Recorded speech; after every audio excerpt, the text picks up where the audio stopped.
السلام عليكم. حملة المطالبة بإطلاق سراح جميع المعتقلين السياسيين بالمغرب.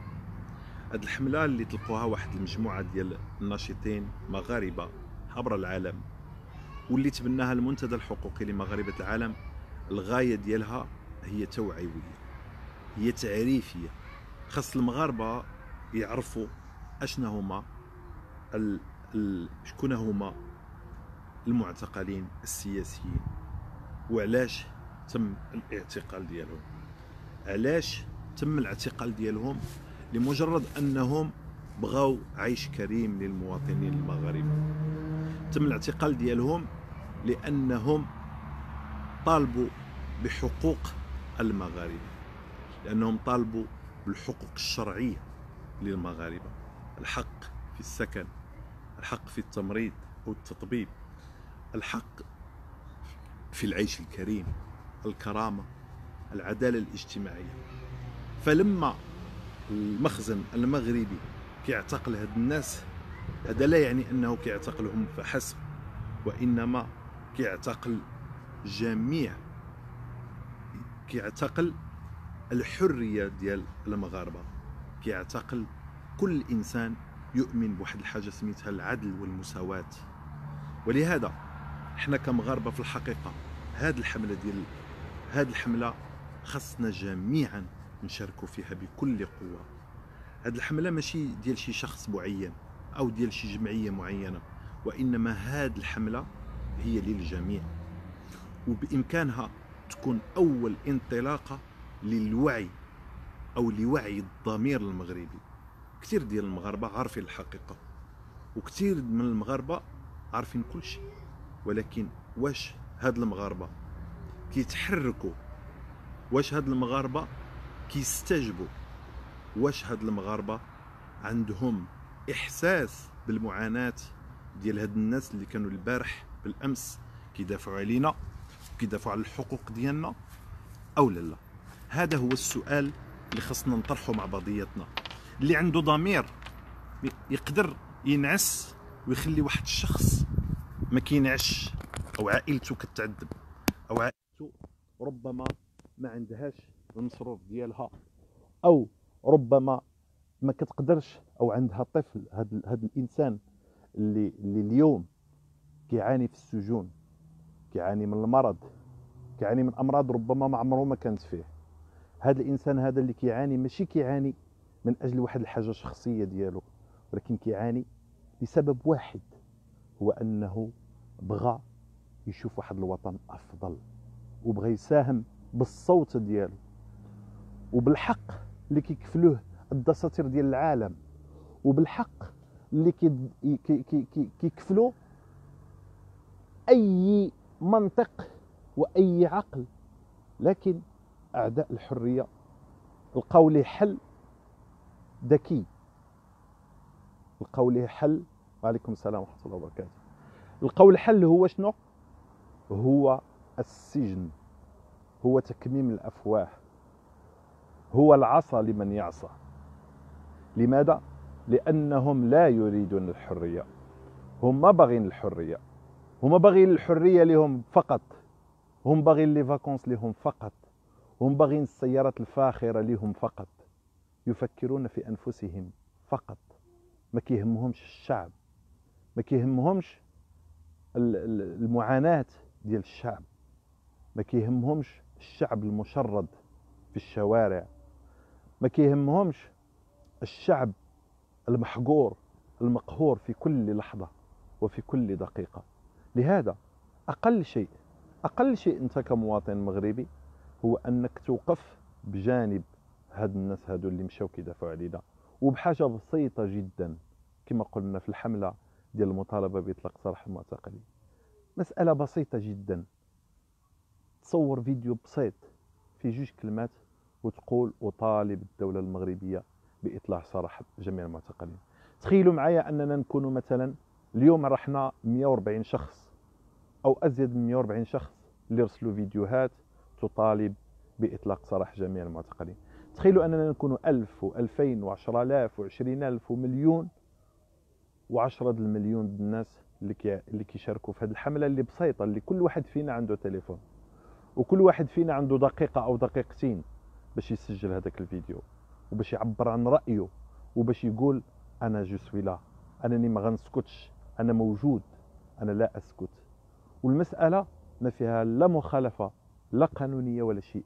الدستور المغربي كيكفل الحق في التعبير. الدستور المغربي كيعطيك كامل الحريه.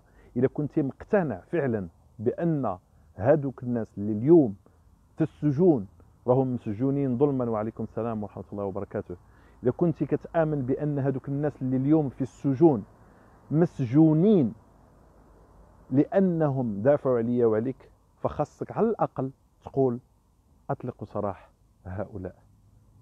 على الاقل تقول انا فلان ابن فلان. مثلا انا اقول انا جلال ماهر من فرنسا اطالب باطلاق سراح جميع المعتقلين السياسيين بالمغرب، وعلى راسهم ناصر الحق الزفزافي والصحفي النزيه حميد المهداوي وعادل البداحي وغيرهم.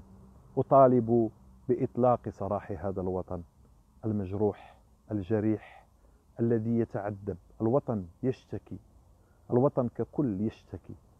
المغاربة كلهم اليوم ولاو كيتشكاو، والمغاربة فضلوا للأسف أنهم ياخذوا قوارب الموت عوض الدفاع عن حقوقهم. اختاروا المغاربة أنهم يشدوا الطريق إلى قوارب الموت، واش يعيشوا أو لا يموتوا، عوض أنهم يطالبوا بحقوقهم. بينما هذوك الناس اللي غادي نحرقوا حنا عندهم، الفرق بيننا وبينهم هما أنهم طالبوا بحقوقهم فتحققت حقوقهم. حنا اختارينا الطريق الأسهل في نظرنا، لكن في الحقيقة هي مغامرة وهي مغالطة وهي بداية يعني استمرار نفس الظلم ونفس الحقرة ونفس الوجع في الوطن المجروح. اخواني الكرام، انه واجب اخلاقي لكل شخص له ضمير انه يسجل راسه ويعبر على رأيه بكل نزاهة. اذا كان مقتنع ان هاد الناس اللي مسجونين، مثلا قالوا حميد المهداوي دخل الدبابات او يخطط الى تخطيط الدبابات، واش نتوما كتظنوا بان صحفي مغربي غادي يقدر يدخل حتى طوموبيل من الخارج؟ يعني ما هاد العبث. ولكن عرفوا بان الشعب المغربي للاسف ما كيتفاعلش مع القضايا ديالو الحقيقيه. عرفوا للاسف ان الشعب المغربي كيتفاعل مع المغنيات ومع المغنيين والمطربات والمطربين. عرفوا بان الشعب المغربي ما كيهموش القضايا الجوهريه ديال حياته. عرفوا للاسف ان الشعب المغربي حتى اللي فاهم وعارف ساكت وما كيتكلمش. عرفوا بان الشعب المغربي، وعليكم السلام ورحمه الله وبركاته، تحياتي سعيدو. عرفوا بان الشعب المغربي ما كيتضامنش. الشعب المغربي كيهضر فاش كيضر هو. الا ضر محمد كيهضر، الا ضرت ناجيه كتهضر. لكن ما عمر المغاربه كيتضامنوا كاملين من اجل قضيه واحده، وهذا هو نقطه الضعف الشعب المغربي. الشعب المغربي اما ان يكون او لا يكون، اما ان يكون شعبا وطنيا حقا، او انه يكون انانيا لا يفكر الا في نفسه. الشعب المغربي اما انه تولي قضيته قضيه واحده. احنا شفنا الشعب الفرنسي كيفاش تكافل وفق ظرف اليوم دابا 3 شهور باش بداو لي جيلي جون، حققوا مكاسب غريبه جدا وعاليه جدا. علاش؟ فقط لانهم تضامنوا. انا شفت امراه كبيره فيها 70 و80 سنه كتقول لك انا حياتي ساليتها، ولكن انا خارجه لانني من اجل الاحفاد ديالي واحفاد الاحفاد ديالي، باش كتبقى دائما السلطه للشعب، باش ما كيجيوش دوك الرأسماليين والانتهازيين يسيطروا على الوطن ديالي. هكذا هذه مرة كبيرة فيها 80 سنة. احنا مازال ما وصلناش للأسف لهذا الوعي، وما كنشروش هذا الوعي. كنشروا التفاهة، كنشروا الخرافة، كنشروا الكذوب، كنشروا الكلام الفاحش، كنشروا السبان والمعيور، كنشروا هذا يعني كنشرو حوايج اللي ما غاديش تنفعنا للاسف، ما غاديش تنفعنا للاسف. فبالتالي انا كنظن بانه آن الاوان ان نغير هذا الوضع الحزين المؤلم. كنظن بانه آن الاوان ان نكون شعبا او لا نكون. كنظن بانه آن الاوان ان نتحد يدا في يد من اجل العدل، من اجل تحقيق العدل، من اجل تحقيق الحريه، من اجل تحقيق تطبيب يستحق المغرب ويستحقه المغاربه، من اجل تعليم لاطفالنا، من اجل تعليم صحيح حقيقي. هذا هو السبب. الشيء الاخوان، راه هذوك الناس اللي خرجوا، راه المهداوي والزفزافي والبداحي والكرطومي كلهم خرجوا او تكلموا او كتبوا او انتقدوا، فتم اخراسهم بسرعه. تم اخراسهم بسرعه. علاش؟ لان صوتهم اخطر على الدوله من تاجري المخدرات. الاصوات ديال هاد الناس اخطر على الدوله. بارطاجيو الله يجازيكم بخير. اخطر اصواتهم اخطر على الدوله من تجار الدين. اصواتهم اخطر على الدوله من داعش ومن المتطرفين. اصوات هؤلاء الاحرار تنادي بالحريه، وهم لا يريدون الحريه.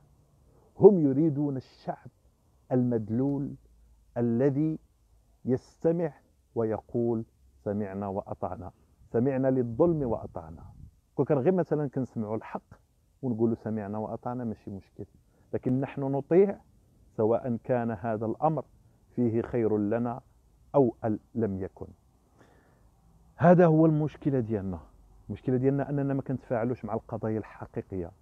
المشكلة ديالنا أننا كنا دابا اليوم هذه اللحظة هذه كنهضروا حاشاكم على الفساد، أو كنهضروا على حاشاكم الجنس، او لا كنهضروا على يعني الوسخ، او كنا كنعيروا او كنقولوا الكلام الفاحش، كان غادي يكون هذا المباشر فيه 200 و300 و10000 وكل شيء كيبارطاجي وكل شيء كيضحك وكل شيء ناشط.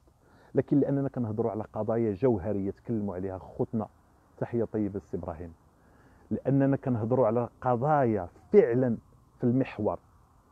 اهم قضيه اليوم هي اطلاق سراح المعتقلين، ماشي من أجل المعتقلين. خصكم تفهموا، إطلاق المعتقلين كتعني إطلاق المغرب. إطلاق المعتقلين كتعني إطلاق المغرب، لأن هادوك الناس هما صوت المغرب الحر، فهما ربطوه. كنقول ونعاود أن هادوك الناس بالنسبة للنظام المهداوي وبوعشرين والزفزافي، هادوك الناس بالنسبة للنظام هم اكبر عدو. داكشي علاش فاش كتكون المحاكمه ديالهم كيديروا واحد الموجه اعلاميه وواحد الهيلله وواحد الشيلومان. علاش؟ باش يبينوا انهم راه هاد الناس دايرين واحد الخيانه كبيره، وبانهم اعداء للوطن، وبانهم باغيين يخرجوا على هاد البلاد، بينما العكس هو الصحيح. يعني مشوهين لهم الصوره ديالهم ومشوهينهم، وكيكتبوا عليهم في الصحافه ديالهم الصفراء والزرقاء والبيضاء بانهم باغيين يدخلوا الدبابات، وبان الزفزافي مع البوليزاريو، وبان الزفزافي شيعي. وما عمري انا ما سمعت شي واحد شيعي كيتكلم قال ابو بكر قال عمر. عمر الشيعي بعدا شي الشيعي ما عمرهم يقول لك قال ابو بكر او قال عمر. الشيعي كيكره ابو بكر وعمر وعثمان. اذا هاد الناس هادو كيتفلاو على الجهل ديال المغاربه. كيفاش السيد باين من كلامه انه من اهل السنه والجماعه ومتزن، ودخل المسجد كينصح بكل ادب، وهذه المساله عاديه شرعا باش نكونوا واضحين. مساله عاديه انك تهضر مع الامام تقول ليه اسمح لي احنا في واحد الوضعيه خاصه، ما خصكش تهضر على هذه وعلى هذه وعلى هذه. اذا اما ان نكون او لا نكون. هذه الحمله اللي طلقناها اخوان ما هي لا ديالي ولا ديال شي جمعيه، هي حمله للمواطن المغربي. كفانا تفرقه فيما بيننا، كفانا تفريق بيننا. خص كل مغربي غيور يريد تغيير سليم صحيح حقيقي ايجابي للوطن ديالو، خاصو يشارك في هذه الحمله. هذا واجب، انا كنعتبره واجب شرعي، واجب شرعي. تليفون: انا جلال ماهر من كذا اطالب باطلاق سراح جميع المعتقلين. واش هذه فيها شي جريمه؟ واش هذه فيها هذه ما فيهاش جريمه. عرفتوا شنو فيها؟ فيها نصره للحق، فيها نصره للحق وشهاده. هذا نوع من الشهاده بالحق. الا كنتي مقتنع بان المهداوي ما دخلش الدبابات، خاصك تشهد هذه الشهاده.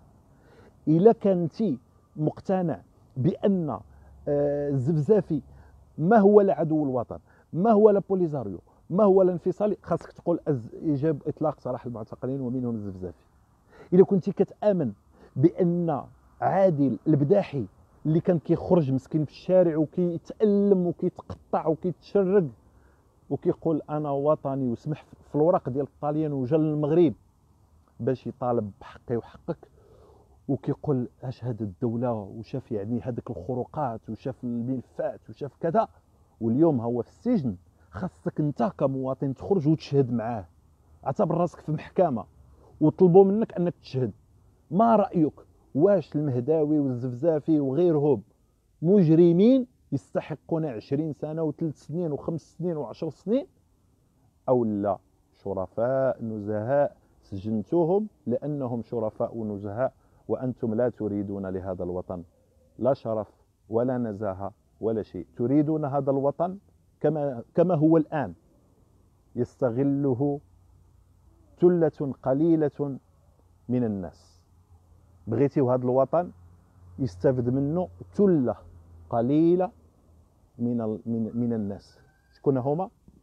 اصحاب المصالح، الناس اللي عندها علاقه مباشره بالقصر، الناس اللي عندها المعارف الكبيره، الناس اللي استفدت منذ الاستقلال بالريع المغربي.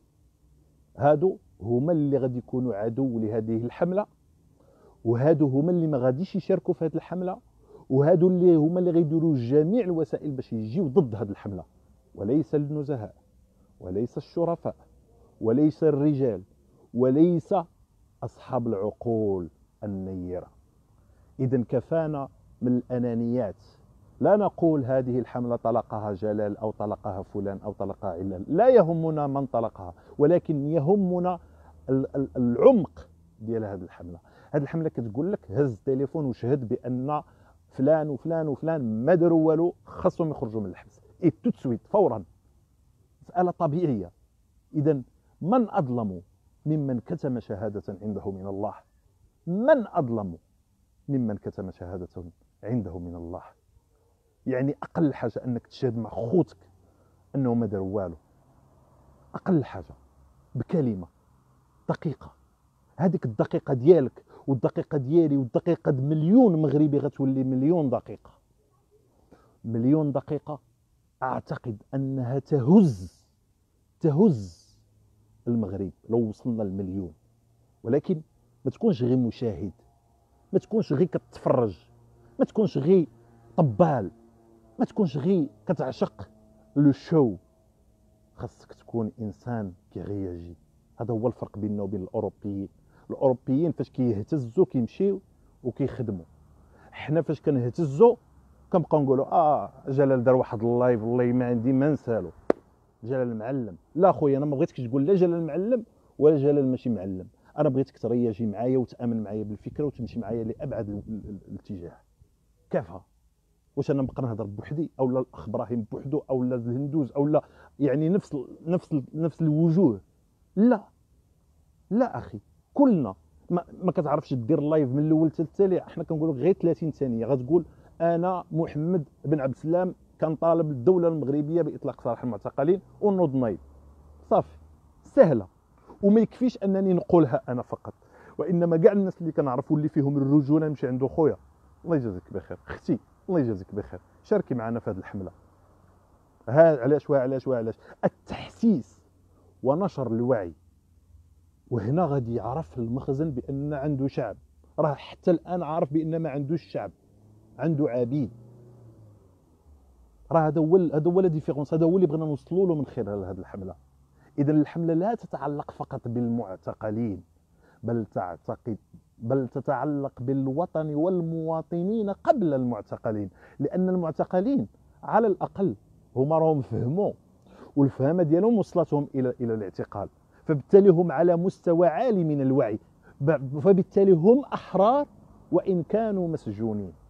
بينما وانت تخرج في الشارع وانت تمشي هنا وهناك بخدمه او بلا خدمه، انت مسجون، مسجون بجهلك، مسجون. واعتذر لان اقول لك هكذا اخي او اختي، ولكن انت مسجون لانك لا تعبر على رايك، أنت مسجون لأنك لا تؤثر في واقعك، أنت مسجون لأنك لا تغير شيئا من حولك، أنت مسجون، أنت مسجون وستظل مسجونا ما دمت لا تشارك إخوانك ولا تتأثر بتأثراتهم. من لا يهمه أمر المسلمين فليس منهم. اللي ما كيهموش الامر ديال الناس، يعني كيهم ما في راسو، هذا امر خاوي، سواء كان عنده الفلوس او عنده السيارات او عنده لابيسين في الجرده، او عنده الشجر ديال الزيتون، او عنده الضيعات، او عنده البقر، او عنده جو سي با كوا، راه مسجون وكيتعذب. وفاش كيحط راسو في الوساده لا ينام، لانه مسجون وليس حر.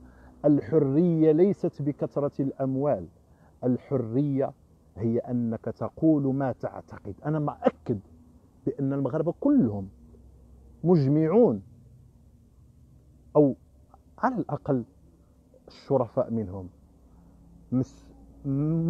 يعني الشرفاء المغاربه كلهم كيامنوا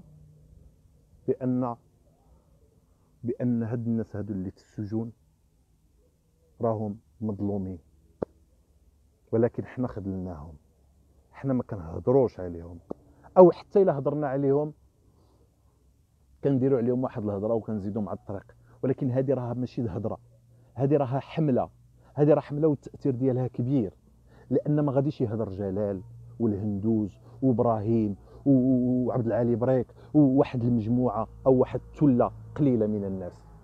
هذه راه حمله غادي يهضروا فيها جميع المغاربه، وحتى الان راهم هضروا مجموعه كبيره من المغاربه من اسبانيا، فرنسا، الحسيمه، الريف، كازا، يعني جميع المدن. ولكن مازال ما توسعاتش، مازال ما وصلناش لذاك الهدف. تحياتي خويا محمد من ولماس. غادي تكون معايا ان شاء الله في لايف خاص بمنطقه ولماس وما يحصل فيها من خروقات اخي الكريم. في ربما اذا كان عندك الوقت يوم الجمعه القادم في صفحه المنتدى الحقوقي لمغاربه العالم، لان شوف هذا الاخ هذا من ولماس الا تكلم على الخروقات اللي كاينه في ولماس غيتعتقل. واش فهمتوا اللعبه فين كاينه؟ علاش كيعتقلوهم لانهم كيفضحوا ملفات الفساد، كيعتقلوهم لانهم كيفضحوا. دير التليفون هكا. كيعتقلوهم لانهم ما باغينش الحريه للوطن. داكشي علاش حنا القضيه الاولى والاخيره ديالنا خاصها تكون اطلاق سراح المعتقلين. اذا حنا فاش كنطالبوا باطلاق سراح المعتقلين راه كنطالبوا بحقنا حنا قبل ما نطالبوا بالمعتقلين. لان المخزن الا ما قدرش مستقبلا انه يسجن المعتقلين، اذا غيضطر الى تحقيق المطالب. راها ماتيماتيك، راها معادله رياضيه واضحه المعالم. خاص المغاربه كلهم يشاركوا في هذه الحمله. راه حنا ما باغيين لا شهره ولا مجلس النواب ولا بلاصه في البرلمان ولا في الحكومه ولا حتى شي حاجه. بغينا المغرب يكون حر. شوف انا نقول لكم من هنا، يكون المغرب حر ما باقيش انا نهضر نهائيا على حتى شي حاجه. انا بعدا شخصيا ما باقيش نهضر. وكاين بعض الناس كيقول لك علاش ما كتهضرش على فرنسا وعلاش شنو داروا للناس ديال لي جيلي جون. انا ما كنهضرش على فرنسا ان فيها طون ديال الحريه، طون كتمشي للسبيطار كتعالج، كتمشي ما خدمتيش كيخلصوك، خدمتي كيخلصوك. اذا علاش غنهضر على فرنسا فيها جميع الحقوق وانا مغربي وكنشوف بلادي ما فيها حتى حق، فيها الحق ديال العصا والاعتقال. السلام عليكم خويا عمر، مرحبا بك. ما غاديش نطول بزاف في هذا اللايف لان ما عنديش الشارجور. تفضل خويا. السلام عليكم ورحمة الله. أخو تنشكركم كاع على هذا النضال وعلى هذا الحق اللي كتقولوا وكتساندوا المغاربة، وكنطلب من جميع المغاربة من هذا البث المباشر لأن قبلتيني واستضفتيني، والله يرحم لكم مرحبا الوالدين بك. يا أخو المغاربة. كنوجه هذا النداء لجميع المغاربة اللي في العالم داخل الوطن وخارج الوطن. الله يرحم لكم الوالدين والله يطول في عمركم والله يخلي لكم الوليدات اللي كتكسبوا. ديروا اليد في اليد، ديروا اليد في اليد باش نحاربوا هاد الشفاره اللي حاكميننا. على خاطرو الا هدرتي على حقك، الا هدرتي على حقك كيديوك للحبس، مشيتي للمحكمه ما ياخذوش حق، ما تاخذش حقك، مشيتي تحتج كيلفقوا لك التهمه انفصالي ويديوك للحبس. ما لقينا حتى حل اللي غادي نديرو مع هاد الناس، هاد العصابه اللي حاكميننا، هاد العصابه اللي حاكميننا يا خوتي المغاربه، هاد العصابه اللي حاكميننا راه ما تيخافوش من الله. وكنطلب من الصحافه والمواقع الالكترونيه والفيسبوك يتضامنوا ويبارطاجيو هاد المظلومين. والقصه القصه ديال بوضوح محمد عباد الله، يا عباد الله، يا المغاربه، يا المسلمين اللي كيصليو الله وكيعبدوه، راه الناس اللي حاكميننا راه ما خلاو حتى واحد.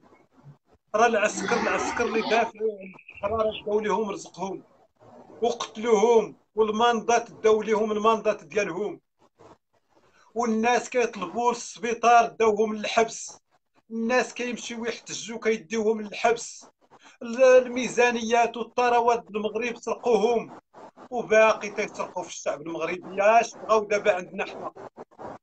الرساله اللي كنوجه للناس اللي كنديروا التحقيقات بان انفصالي، بان زعزعات الاستقرار، بان بغيتي الفتنه، بغيتي. الرساله اللي كنوجه لكم اخوتي المغاربه، بوضوح محمد اشنو انا ذنبي؟ اشنو ذنبي انا اللي قتلت با الوالد ديالي 22 عام في البوليزاريو 18 عام في القرى و22 عام في البوليزاريو ملي طلق السراح ديالو باش يعيش مع ولادو، وتلاقاو ليه العصابه اللي مع الملك، العصابه اللي مع محمد السادس داو ليه رزقهم. فالله عشان الناس تتحب. اي رئيس الجماعه، اي عامل، اي باشا، اي قائد، اي كاع المخزن الفقراء والفقراء فين غادي يسكنوا؟ الرساله اللي كنوجه للمغاربه كاملين، الرساله اللي كنوجه للمغاربه كاملين، شكون غادي يحمي الفقراء؟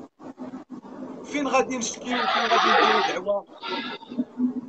ونوضوا، ونوضوا يا المغاربه، نوضوا ديروا اليد في اليد، نفكوا دوك المساكين اللي في الحبس. راه الناس في الحبس مظلومين باسم الملك. واخوتي المغاربه اللي كتقولوا ما تقيتوش الملك، بزاف عليك الملك. وحناش بغينا؟ واش حنا بغينا الملك يموت؟ حنا بغينا الملك ينوض يتحاسب مع الشفاره. علاش ما قادرش يتحاسب معاهم؟ يا اخوتي المغاربه راه شتي المنكر، زلزال سياسي، الناس كيقولوا مشاريع زلزال سياسي، والناس اللي فضحوا الشفاره 20 عام ديال الحبس ومازال كتهضروا ومازال كتحميوا الملك. واسمحوا لي يا خوتي المغاربه على هذه الهضره اللي غادي نقول لكم، هذه الرساله.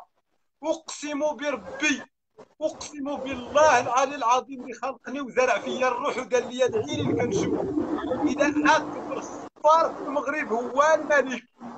كون بغى الملك محمد السادس يتقاد المغرب، كون بغى يتقاد المغرب، ولكن الملك ما بغاش يتقاد المغرب. الملك تيحمي الشفاره، الملك عاطي الحضور للشفاره، الملك تيتفرج في المنكر وما قادرش يهدر. الملك عباد الله الاحتجاجات قدام البرلمان وكيصيفط المخزن كيعطيهم العصا. مشيتي للمحكمه ما تشدش حقك، مشيتي للسبيطار ما كاينش يداوي الكرموك على برا، مشيتي تحتج كيصيفطوا لك المخزن يعطيك العصا. فين غادي نردوا بالراس دابا حنا المظلومين؟ فين غادي نمشيو؟ فين غادي نشكيو؟ شكون غيشد لينا حقنا؟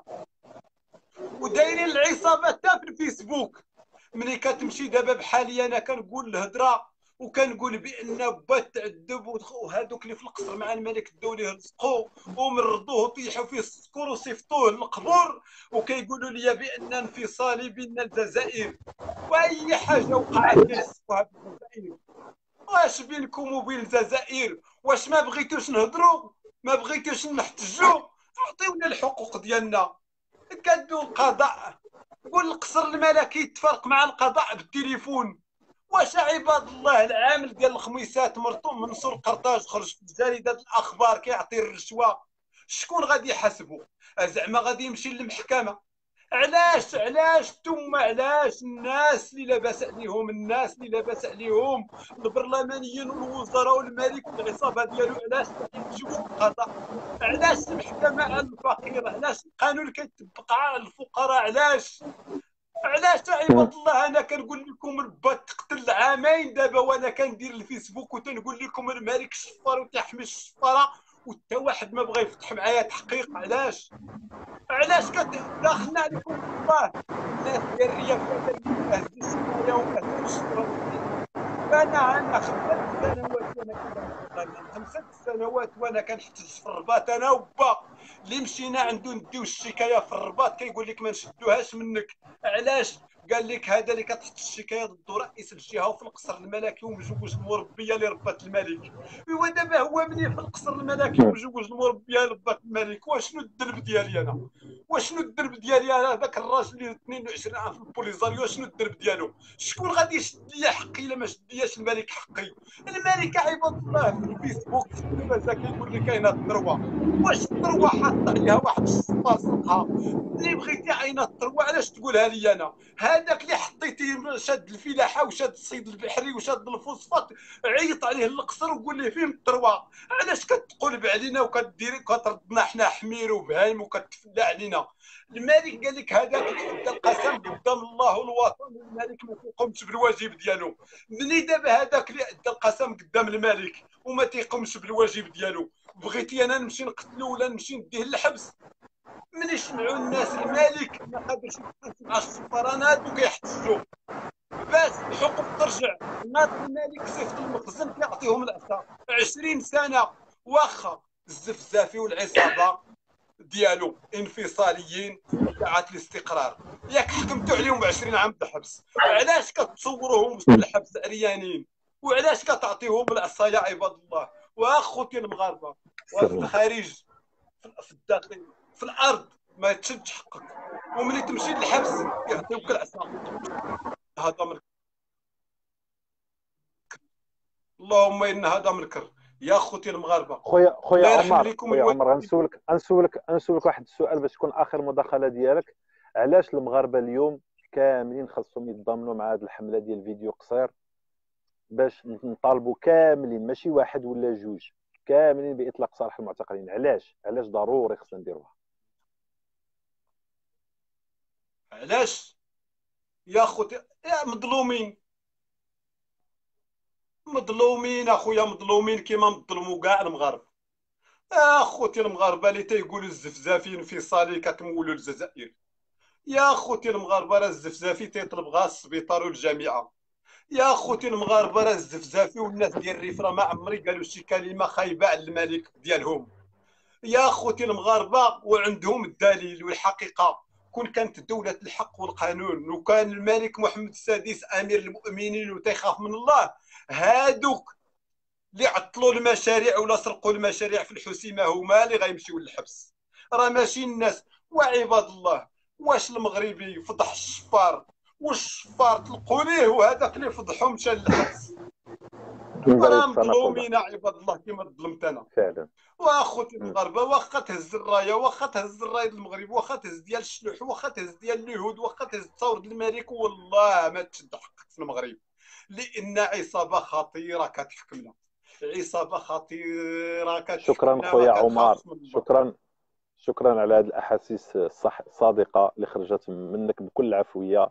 حنا ما عندنا كما قلتي، احنا ما عندنا واحد العاده، انت راك هضرتي على الملك غير باش يكون توضيح، لان كاين بعض الناس يسحب لهم راه كاين عندك واحد العاده، انت راك كتعبر عن رايك ومن حقك، لان ربما تعرضتي لظلم معين، ربما لانك انت كتعاطف مع المعتقلين او المختطفين، وهذا حقك، والحق في التعبير عن الراي، او تعبير يعني عن الراي ديال الانسان، راه يعني مسائل اللي هي شرعيه بالقانون الدولي وبالقانون المغربي وبالدستور المغربي. فبالتالي كنشكرك خويا عمر، وغادي نكملوا الحديث ديالنا، وإلا بغى شي اخ يطلع واحد معنا مرحبا به، واخا ما غاديش نطول واحد هذا اللايف. الرساله صغيره واخا تفضل تفضل. الرساله اللي كنوجه للمغاربه، نعم. راه تنحب الملك، راه انا مغربي ودمي مغربيه، راه تنحب الملك وتنحب الاسره م. العلويه وتنحب المغرب، وباغي المغرب يزيد قدام يكون احسن بلاد في العالم. ماشي انا ضد شي واحد، انا راه ضد الظلم والحقره، انا راه ضد م. الظلم والحقره. راه بغيت نمشي للمحكمه نشد حقي، راه بغيت فين ما م. مشيت ندعي نشد حقي. هادشي اللي بغينا. راه ما بغيناش الملك برافو يتحيد، خويا عمر، راه ما برافو بغيناش خويا عمر. الفتنه في المغرب. باش ما يتأولش الكلام ديالك ان عندك واحد البغض خاص للملك ولا كذا. احنا راه ما عندنا مشكل لا، مع هو كشخص، احنا عندنا مشكل مع نظام لا يخدم نهائيا، لا في القضاء مصالح ولا في الشعب. الصحة ولا في التعليم ولا في أي حقوق. المغاربة يفتقدون إلى هذه الحقوق، واليوم جاء الدور أن تتحرك الأسرة العلوية أو القصر الملكي للاستجابة الفورية إلى مطالب الشعب، ومنها ومن أولها الإطلاق الفوري معتقل مساكن. والتعويض الفوري لجميع المعتقلين السياسيين اللي دخلوا واحد إثر الحركات الشعبية. غادي نتوقف عند هذا الحد معك خويا عمر، لان عندي الباتري غير فيها، غير ما عنديش مبرونشيه وما عنديش كي ندير نشارجيها هنا. فبالتالي شكرا جزيلا لك، المداخله ديالك وصلات والرساله ديالك راها وصلات، شكرا جزيلا لك.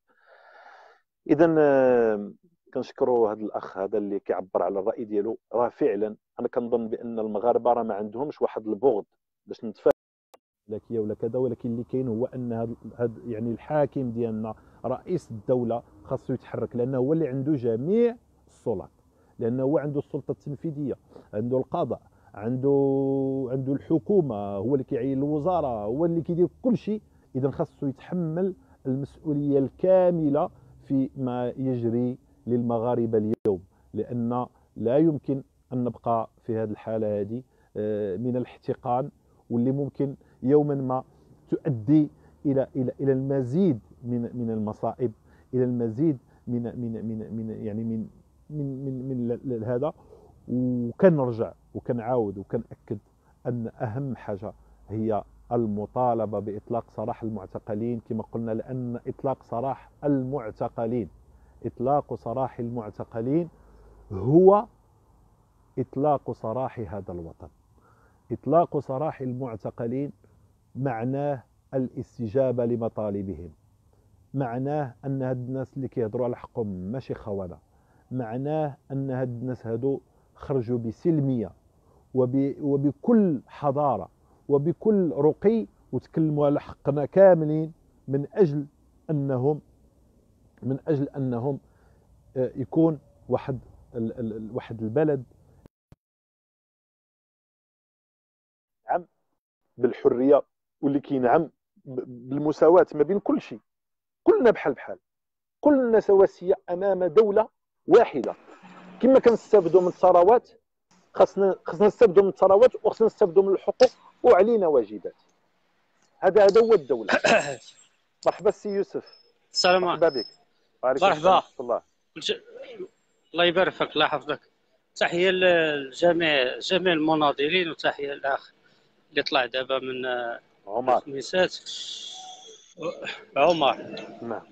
اللي بغيت نقول وهو جميع ما المغاربه كنشوفوكش اخويا، كيهضروا ما كنشوفوكش كيتكلموا مزيان، راك مغطي الكاميرا.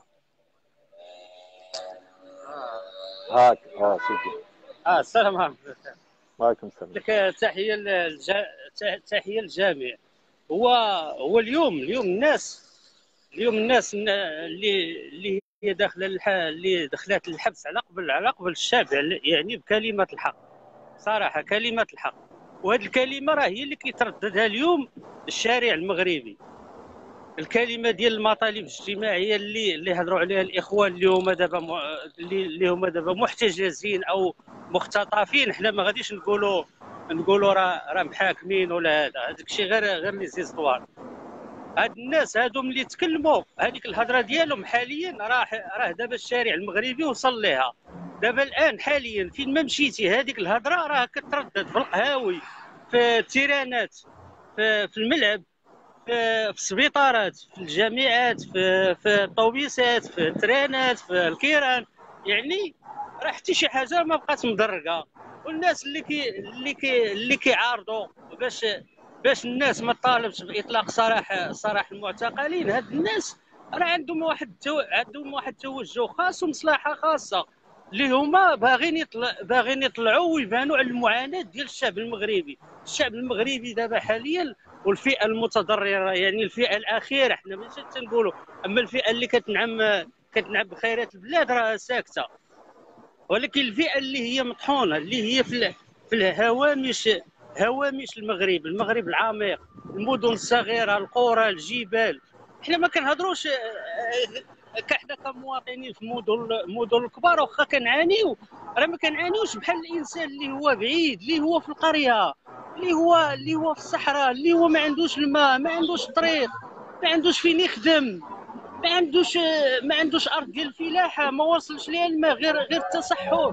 واش هاد الناس هادو ما بغاوش حاليا يعيقوا؟ واش غير حنا كنعموا بواحد شويه النعيم ديال الحياه المدنيه؟ راه كاينين هنا الناس معذبين. وراه هاد الناس اللي مشدودين في الحبس وهضروا عليهم، راه هضروا على هاد الناس اللي هما مهمشين، راه ماشي هضروا على ريوسهم. هما ريوسهم راه عايشين، اش خاصهم؟ حتى حنا عايشين بداكشي اللي قسم الله في المدن. كنوصلوا للسبيطار، كنوصلوا، يعني كل واحد كيقضي الغرض ديالو. ولكن كاينين الناس هنا كتعاني باشد العنات. انا بحكم بحكم بحكم كنمشي، لان كنمشي كنتبع لواحد الدري ولدي في السبيطار، وكنشوف الناس. واش دخلنا عليك بالله ملي يولي واحد جاي من اسفي حتى للدار البيضاء على قبل راديو، جاي من بني ملال، جاي من خريبكا، جاي من كاينين ناس كتجي من وجده، من فاس. ودخلنا عليك بالله حنا دابا اللي المغرب كامل فيه 40 مليون، وكاين واحد راديو واحد اللي كاين في المغرب بوحدو، ما كاينش حتى عند القطاع الخاص بالفلوس، كاين عند المخزن اللي دابا حاليا 2015 وكيحشموا يعطيوك هما المواعيد ديال 2022 ولا 21. اش كيقولوا لك؟ كيعطيوك رقم وكيعطيوك رقم ديال السلسله ديال الانتظارات، وكتعطيهم التليفون. علاش؟ لانهم حشموا باش يعطوك المواعيد، لان غيديروا لك 2022. الناس 2022 بحال غتلعب الكره في الامارات ولا قطر. والله دابا حاليا حنا فاش 2019 كاينين الناس الاوائل ديال 2016 واواخر 15 كيتسناو، كينتظروا حاليا. دابا حاليا كينتظروا. مازال بالله عليك، واش المغرب 40 مليون بالمقومات ديالو فيها راديو واحد؟ دابا اش نقولوا؟ اش غادي نمدحوا؟ بغيتي تقصد ربما ليغيم داك الراديو الكبير ليغيم. فوالا ليريم ديال النبوله، وكاين ليريم ديال الراس حتى هو كاين، ولكن هذاك 400 الف فرنك. دابا دخلنا عليك بالله، واش اللي هو ساكن في مناطق نائيه واش غادي قد يجي يخلص واحد 300 الف فرنك ولا 400 الف فرنك؟ يعني 80 الف ريال و60 الف ريال. راه هاد الناس خصهم يعيقوا. راه الناس هضرات، هاد الناس حنا اللي متضامنين معاهم، اللي خاص اللي يفهم. انا كنخاطب دوك اللي كيمدحوا. على من كتمدحوا؟ اش كتمدحوا؟ الا كنتي كتنعم بواحد شويه الخير وقول احمد الله واسكت. ولكن خلي واحد اخر راه كيعاني، خلي الا ما هضروش عليه الاخوان اللي هما عندهم شجاعه وعندهم لباقه، شكون اللي غادي يهضر عليه؟ خليه يموت. كاين الناس دابا حاليا كتموت بدون ما كيعرفها حتى شي واحد. ما كتقدرش تمشي للسبيطار، كتموت في الدار لان ما عندهاش باش تنقل. ما عندهاش باش دير تحاليل، ما عندهاش باش هذا. كاين ناس ما تتقراش، كاين تشرد، كاين تشرد. واش دابا دخلنا عليك بالله؟ كاين وصلنا لواحد الدرجه 2 مليون ديال الانسان اللي هي كتسعى في الزناقي. انا والله القسم بالله الا وليت كنحشم ندوز من شي مناطق، وليت في المساجد ملي تتخرج تلقى 20 واحد. شيء محزن. 20 واحد كاينه امام المسجد وحسب المساجد، دور بالعدد. واش هاد الناس ما طاو يديهم مع هكاك؟ واش حنا كنعرفوا المغاربه عندهم النفس يعني عندهم الكرامه ديالهم، ما تتقلش ما طا يديها. ملي كتمشي كدوز الشارع كتهود لتحت تلقاه المتشردين، ها السعايه، ها الناس اللي هما الباعه المتجولين. اش من وقت اللي كان حنا عندنا هذا الشيء، كان بواحد الشكل خفيف، ولكن حاليا دابا ولا واحد الشكل. دخلنا عليك بالله. دابا حنا دابا انا كنهضر معك من المغرب وبلا ما نبقاو نمدحوا. انا دابا ملي كدوز مع واحد الشارع، اي شارع تتلقى فيه عربات. الله يكون في حسن العون، الله يكون في حسن. هاد الناس ما صابوا فين يمشيو، ما لقاو لا خدمه لا والو، ما لقاش اللي يوقف معاهم. فين غادي يمشيو؟ تتلقى واحد 20 كروسه ديال كيبيعوا الديسير في هذا الشارع، و20 اخرى في الشارع الاخر، و20 اخرى امام المسجد. واش هاد الناس غير حنا كما كيقولوا رشقات لهم وخرجوا للشارع كيبيعوا باع المتجولين؟ لان المصانع بدات كتسد. عين سبع اللي هو القلب النابض ديال الصناعه ديال المدينه الاقتصاديه ديال الصناعه المغربيه. راه انا بصفتي انا في هذا الميدان انا كنعرف واحد العدد ديال المصانع اللي سدوا. لان كاين التكلفه غاليه. اليد العامله ما بقاتش كتقدر تخدم بهذا الصالير. دابا دخلنا عليك بالله. داك 13 درهم اش غدير ليه؟ 13 درهم وفيها التنقل، فيها الماكله، فيها هذا، اش غدير ليه؟ هاد السيد هذا اللي غادي يخدم واحد 8 سوايع شحال تجي في النهار؟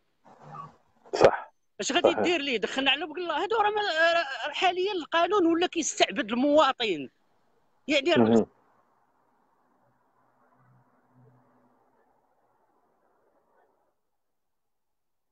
الو، للاسف ما بقيناش كنسمعوك، فربما انقطع عليه الخط. كنشكروك فعلا. يعني شواهد في المستوى.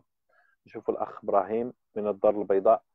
نتمناو ان نبقاو دائما في اطار الحمله اللي طلقوها مجموعه من الناشطين المغاربه من اجل اطلاق سراح جميع المعتقلين السياسيين. مرحبا سي ابراهيم. مرحبا.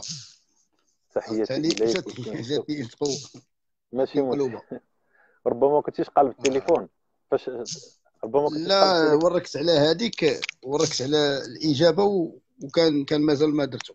انا نعاود لك باش تجي مقادة. واخا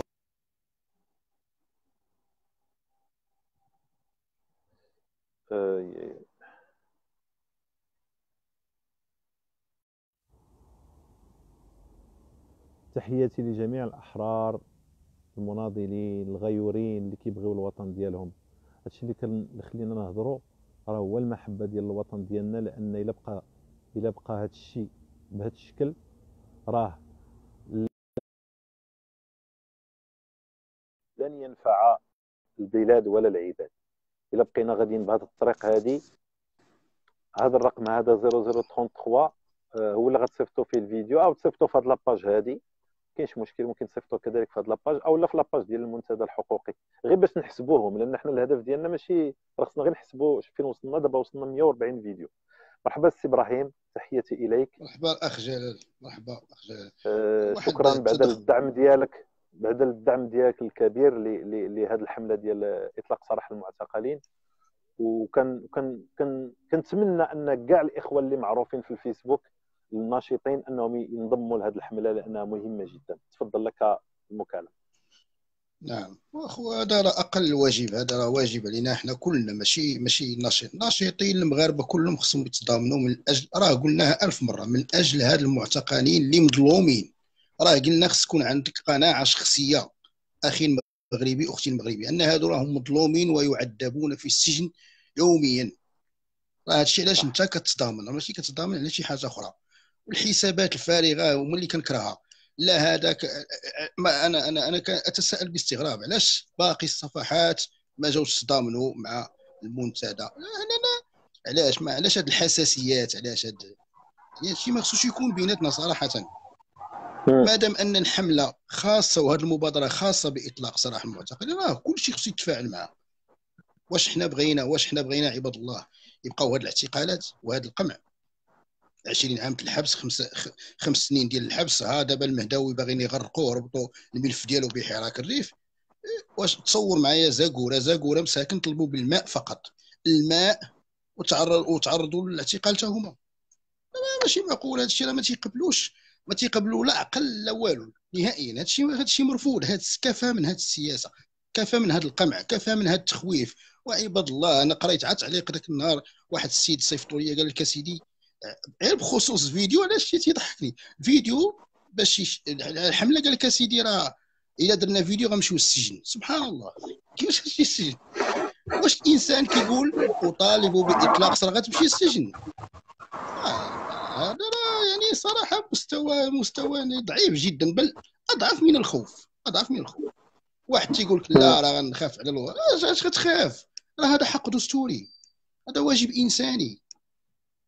ما يمكنش. وكاين راه شي خاصكم وحدين تحيدوا من ابراهيم عندكم. خارج المغرب وخايفين، كيجيب لهم الله غيجيب بوليس وراهم من المغرب حتى لفرنسا ولا اسبانيا باش يوصلوهم. تماما خارج المغرب فعلا. وهذا الشيء صرت لي البارح والله العظيم. واحد السيد شحال هذه كان كيقول لي وهو ما كيتفاعلش مع العلم انه ما كيتفاعلش نهائيا، يعني والو ما كاين لا تدوينات لا والو. ومع ذلك تيقول لك اودي راه باغي نجي نزور في المغرب، ياك ما غادي يديروا لي شي حاجه ولا بقيت كنضحك. يعني لا حول ولا قوة. حشومه، هادشي ما خصوش يبقى فينا حشومه. راه الخوف. كيفاش غادي نحققوا التغيير؟ يلا كيفاش غادي نقدروا نحاربوا الفساد؟ واش نحاربوا الفساد بالهضره؟ ما يمكنش.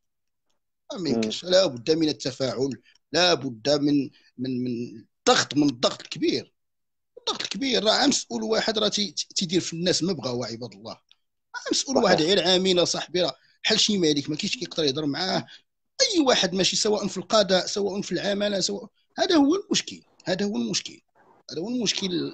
والانسان حتى كتجي فيه الدقه عاد كيبدا يتفاعل، ولكن كيتفاعل غير في مصلحته. هذا الشيء ما بغيناش. كيفكر في الملف الخاص ديالو فقط.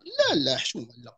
كيما انت كتفكر في ملفك ولا كتفكر في الابناء ديالك، راه خصك تفكر في كل شيء واكل العصا. ورساله الى الناس الله يهديهم، هاد الناس اللي تيحاربوا الاحرار وتيتستروا على الفساد، الله يهديكم.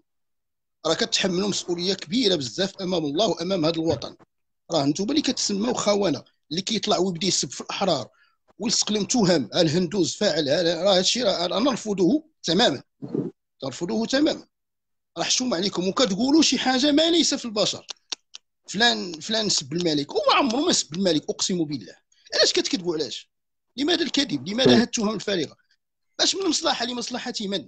واش عوض ما تنقذوا هذا الوطن وتكونوا رجال شرفاء وتساهموا في بناء الوطن، بالكين تخلقوا في هذه الفتن وتبداو تكذبوا وتبداو. اش غتستافدوا من هذا الشيء؟ اش غتربحوا من هذا الشيء؟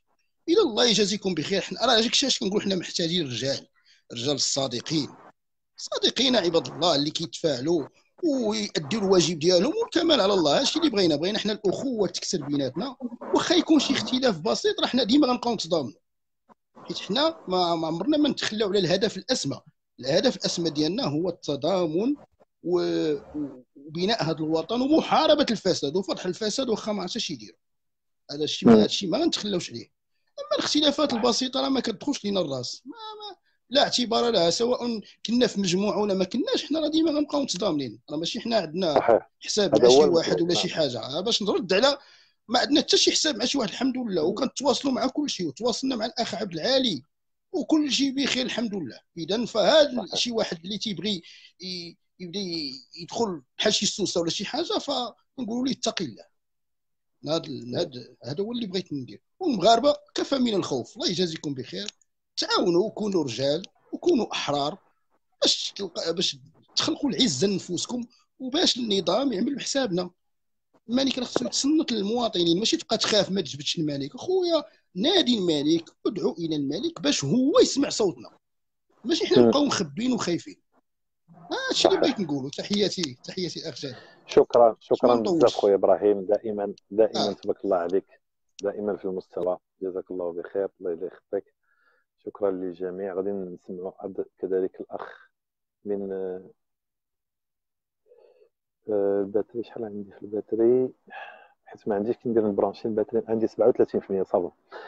اذا دائما مع الحمله، دائما مع التحرك وليس فقط الكلام، دائما مع التحرك للمطالبه باطلاق سراح المعتقلين. خطوه بسيطه تقدر تديرها اخي المواطن، اختي المواطنه، اخي المغربي، اختي المغربيه، فين ما كنتي تقدر ديرها، ما عندك حتى شي عذر. كنتي في العروبيه راه تقدر ديرها، كنتي في الجبل راه غديرها، كنتي في ميريكان راه غديرها. فين ما كنتي ممكن تاخذ التليفون ديالك ببساطه شديده وتشهد بان المعتقلين ما داروا حتى شي حاجه. غفي. حاولوا تقلبوا التليفون، الاخوه اللي كيطلبوا المداخله، حاولوا تقلبوا التليفون على اليمين هكا، قلبوا التليفون هكا ماشي هكا، باش تقدر تدوزو في سميتو. اذا هذه الخطوه هذه البسيطه ممكن تغير اشياء. حمله راه الان المخزن يتوجس منها خائف كل الخوف على ان هذه الحمله توصل الى مليون فيديو، لان الا وصلت الى مليون فيديو غادي يتكلم عليها الصحافه، وغادي تتكلم عليها جميع الصحف، وغادي يفهم المخزن المغربي بان المغاربه ولاو كيتحركوا، ما بقوش كيتحركوا مع دنيا باطمه او مع ما كنعرفهمش والله، ما كنعرف السميات ديالهم، دوك المغنيات ودوك المغنيين وداك الشيء، ولا المجرد ولا شنو، ولاو كيتفاعلوا مع قضايا تهمهم. راني رسلت لك اخي نما، راني رسلت لك المغاربه ولاو كيتفاعلوا مع شي حاجه كتخصهم هما، لان المعتقلين لا يخصون انفسهم. دابا هذا هو الفرق. شتي التضامن مع المعتقلين. مشى وقيلا اللايف، ربما مشى اللايف لا ادري.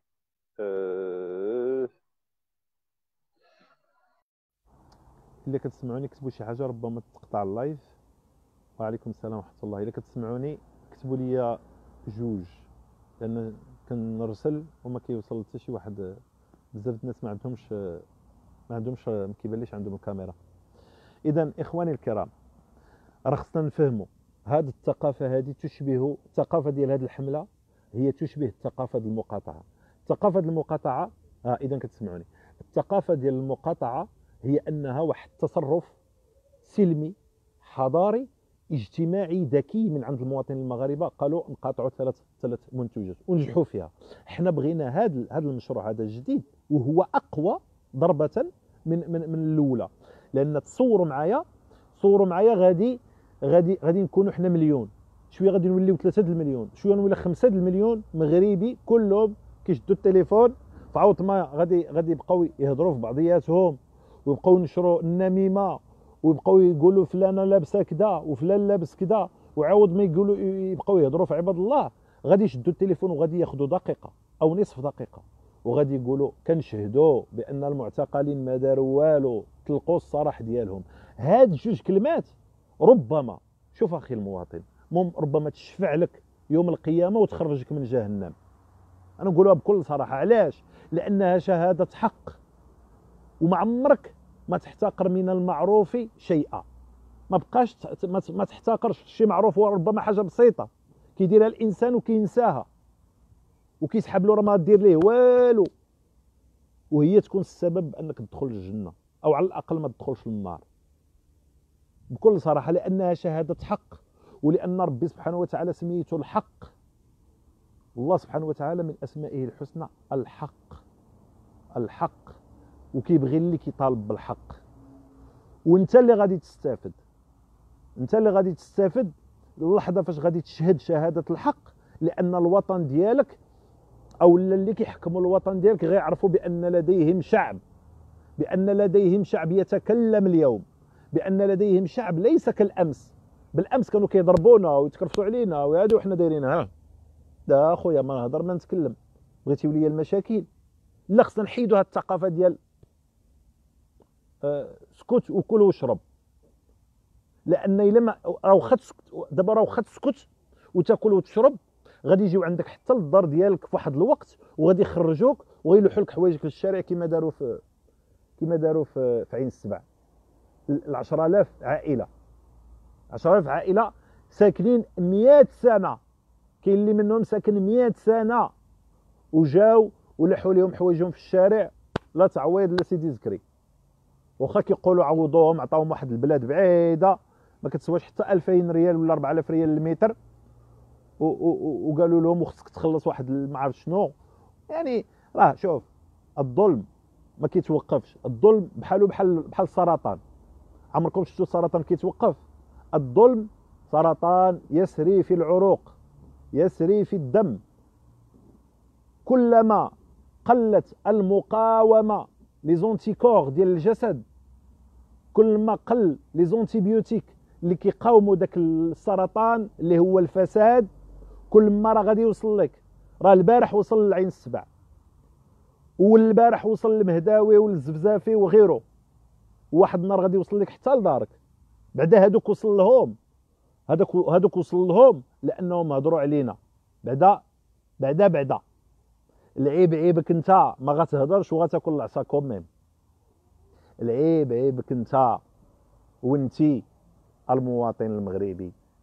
خاصكم تحملوا المسؤوليه ديالكم. انا راه ماشي كنحرض شي واحد، وانما كنخلي بغينا واحد الشعب واعي بالحقوق ديالو كيعرف كيفاش يدافع عليها، والا لن يكون شعبا ولن يكون اي شيء، بل سيكون للاسف. وانا لا اريد ابدا ان اهين شعبي الذي احبه، ولكن غادي نكونوا ناس لا نستحق الحريه بكل صراحه. بزاف الناس اتصلوا بيا قالوا لي وليدي راه غير كتحرق راسك، ولكن انا ضد هذا التشاؤم، ضد هاد سميتو هاد السلبيه في الخطاب.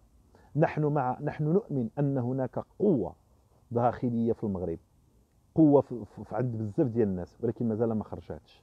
ما الفائده من هذه القوه اذا ما كناش غادي نخرجوها ونهضروا بها وندافعوا بها على الحقوق ديالنا، ولو بشق تمره، ولو بشهاده امام التليفون ديالك. انا فلان بن فلان من جبل كذا، من جبل زلاغ، ولا من جو سي با كوا، اطالب الدوله المغربيه باطلاق سراح جميع المعتقلين السياسيين بالمغرب، لانني كنشوف بانهم ما داروا حتى شي حاجه اللي تخليهم يتحبسوا ويتسجنوا ويتعذبوا، وفاميلاتهم كيتعذبوا اكثر منهم. انا تواصلت مع السيده زوجة السي المهداوي، يعني مؤسف، مسكينه كتقيل النهار كله، النهار اللي كتبغي تمشي تفيزيتي الراجل ديالها. العذاب الاليم. علاش؟ لان فقط زوجها كان انسانا حرا شريفا لم يباع باموال، وانما اختار ان يكون رجلا شريفا. الوطن حقيقي، رجل انطلق من وطنيه ومن مواطنه حقيقيه. عاود شوف الاخ نصيح، حاول تقلب التليفون هكا، سينو غتجي الكاميرا عوجه. حاول دير التليفون هكا ودير لي زيكوتور ودير لي. اذا تحيه عاليه لجميع الاحرار، تحيه عاليه. وما نساوش ان الاحرار ديال الدار البيضاء راهم دايرين يوم 24 يعني خرجه للمطالبه كذلك بحقوق المواطنين المغاربه المشروعه. لان راه الا حقيقه انا كنشوف اننا الا بقينا هي ساكتين راه غادي يجي يدق علينا حتى لديورنا. هذا هو اللي كاين. اما ان نكون او لا نكون، اما ان نكون رجال او اننا نستحق ان نبقى عبيد ما طال الزمن او قصر. تو سامبلومون مساله بسيطه وبسيطه جدا. اما ان نكون شرفاء، رجال. ديروا التليفون هكا اللي بغى يطلع. اما ان نكون شرفاء رجال احرار، او ان نكون وللاسف عبيد نتقبل العبوديه نعيش عبيد وأبناؤنا يعانون من عبوديتنا، لأن أبناءنا غادي يعيشوا في تعليم غير جيد، لأن أبناءنا غادي يدخلوا للمدرسة عند واحد الأستاذ ما كيتخلصش مزيان ومحتقرينه، وغيبقى يضربهم وغيبقى يدوز لهم يعني أمراض نفسية. غادي نبقاو عبيد، ما عندنا حق في العلاج، لأنهم هم يعالجون في الخارج في أفضل المستشفيات وبأموال الشعب المغربي. احنا ما نتعالجوا، يتعالجوا هما.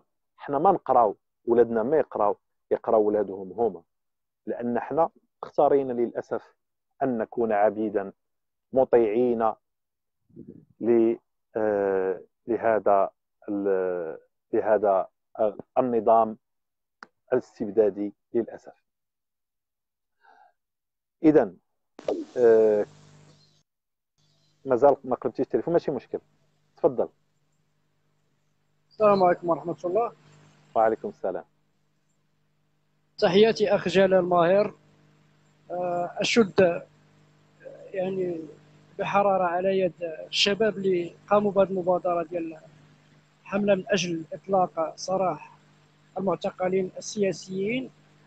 أحب أن يعني تكون عندي إضافة أن الإخوة المناضلين ما يكونش غير يعني إطلاق سراح المعتقلين السياسيين كهدف ينسيهم الهدف الحقيقي، وهو يعني إصلاح وتغيير المنظومة القضائية والسياسية في المغرب بالكلية.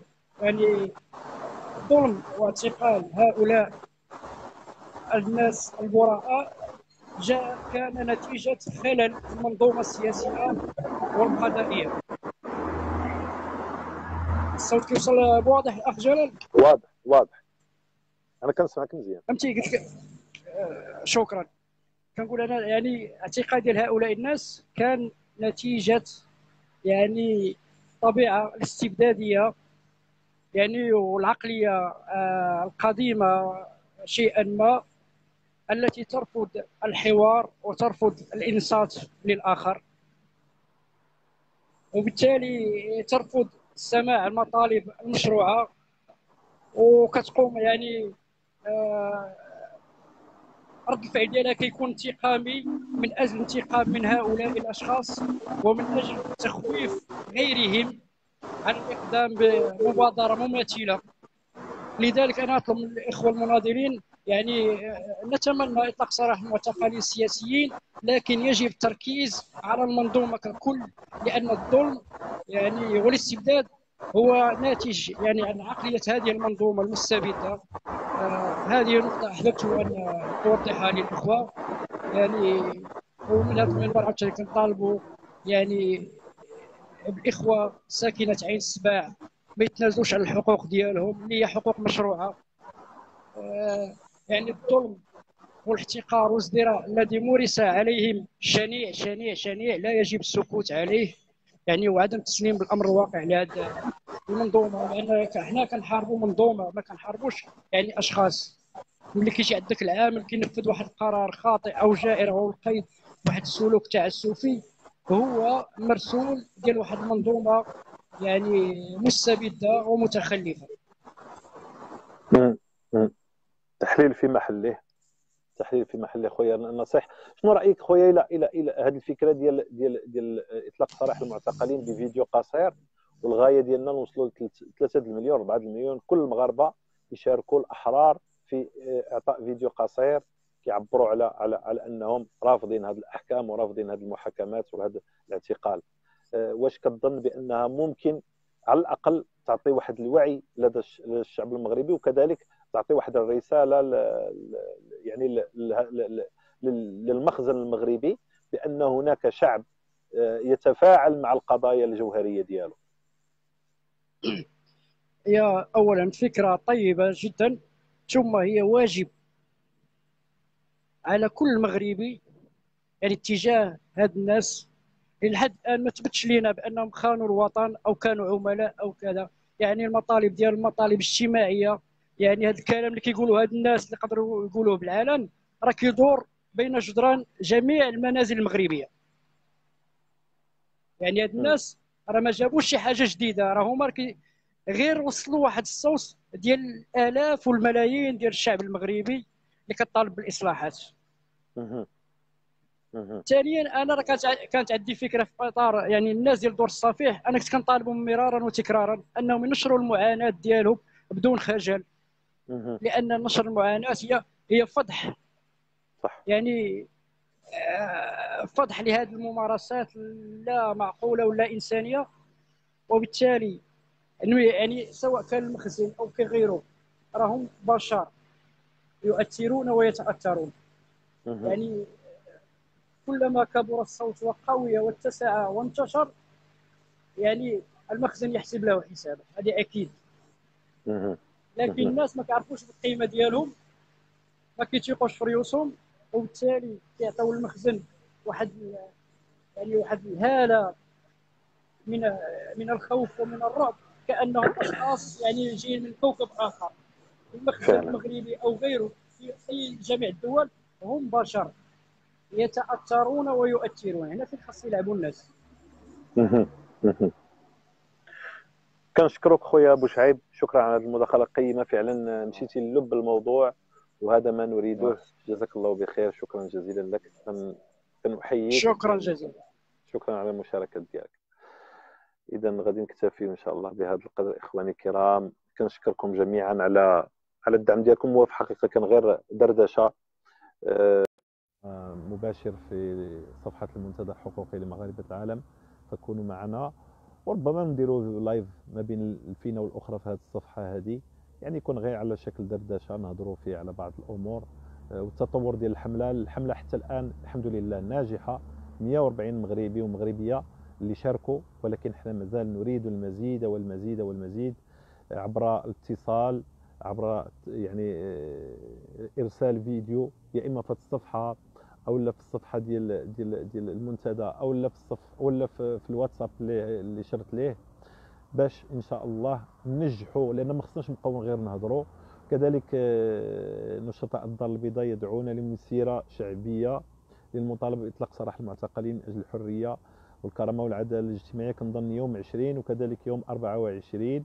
هذا يعني ما توصلت اليه من الاخوه الاحرار ديال الدار البيضاء، ونتمنوا الاحرار ماشي غير ديال الدار البيضاء، نتمنوا نشوفوا الاحرار ديال فاس، الاحرار ديال مكناس، الاحرار كل المغرب كله احرار، انما صامتون وينتظرون الوقت المناسب باش يتكلموا على حقوق المواطن المغربي.